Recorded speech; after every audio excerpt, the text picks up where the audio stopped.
Over the past few days, Ukraine's president, that's Zelensky, has been moving around the world almost without rest.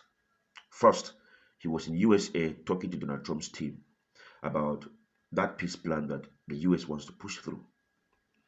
The talks were very tough, but no major breakthrough happened.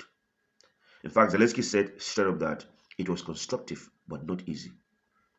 Now, while those US talks were still echoing, something happened. Donald Trump Jr. dropped a bomb at the Doha Forum. Speaking bluntly, he said something that set the whole diplomatic scene on fire. Now, he said, if they don't reach a deal, my father may walk away from Ukraine. Now, do you know what that would mean if Donald Trump or if the US was to withdraw? Now, he even added that Ukraine is far more corrupt than Russia and that Americans are tired of blank checks. He was basically warning both Zelensky and Europe. Either make peace fast or the US might abandon you. Now, do you think this guy will just say something? He's the first son of Donald Trump. They must be very close to a large extent. He's an adult. Is it possible he has heard this? Now, that statement changed the entire mood completely, immediately.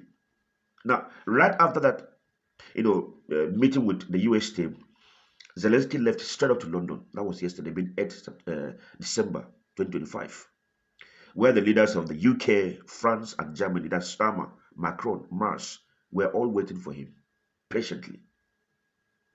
He was not going there to smile.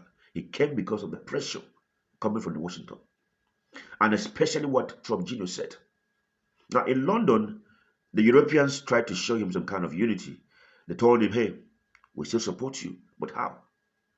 We'll keep helping you. We'll ramp up pressure on Russia. How? They even agreed to push harder to use Russian frozen asset to help Ukraine. But when the discussion hit the big thing, which is territory, Zelensky shut it down. Quickly, he said, Ukraine will not give Russia any land. Now, what is not very clear here is this. I don't know if they were trying to push that he should shift ground. I don't know. Because the reaction was very swift.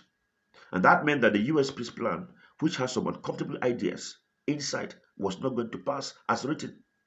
Now, the meeting ended with the word progress. But we all know there's no progress in it. Now, after leaving London, Zelensky immediately moved to Brussels again. That's Belgium, the city where NATO and EU run their business. He was going to meet Mark Rutte, that's NATO boss, Antonio Costa, European Council head, and Ursula von der Leyen, European Commission president. This Brussels trip had one mission: find strong written security guarantees, something that will convince Ukraine that even if the US steps aside, Europe won't leave, that Europe will not leave them exposed. Now, a security guarantee in plain language here means if Russia attacks again, we will help you immediately with weapons, money, and intelligence. Not some kind of NATO membership, but something very close to it that will give Ukraine the kind of confidence they are looking for. Now, listen to this. While this traveling and talking was happening, Russia was not slowing down. They launched 149 drones overnight. Ukraine shut down most of them, according to them. But some still hit buildings, and at least I learned that 7 civilians were injured in Sumy. There were 131 battles along the front line. Russia hit hard around the Pokrov direction. So even while leaders are talking peace or so-called peace, the war is still violent. Now, back in Washington, Trump's genius message was still hanging over everything like a dark cloud that if we don't accept the deal, my father may abandon Ukraine. Do you think Donald Trump will walk away from the chance to take the credit that he brokered peace between Ukraine and Russia? Do you think he will step aside from something that would that big achievement that may bring him very close to that Nobel Peace Prize? Do you think he will do that? Now, that single line triggered Zelensky rushing to Europe.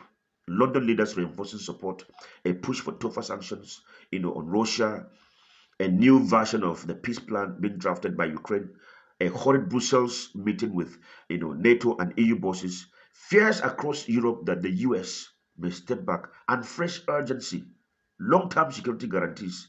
Zelensky is now trying to balance everything, not giving Russia land, not losing US support, not angering Europe, and not weakening Ukraine's position while Russia is still bombing his cities. This entire drama, that's the US meeting, the London gathering, the Brussels trip, the fighting on the ground, is now shaped by one loud warning from Donald Trump Jr. Make peace, or America may leave you to face Russia alone. And that, more than anything, is what is now pushing Ukraine, Europe, and the US into most intense diplomatic scramble since this war began. For now, this one Beaver knows. What do you know?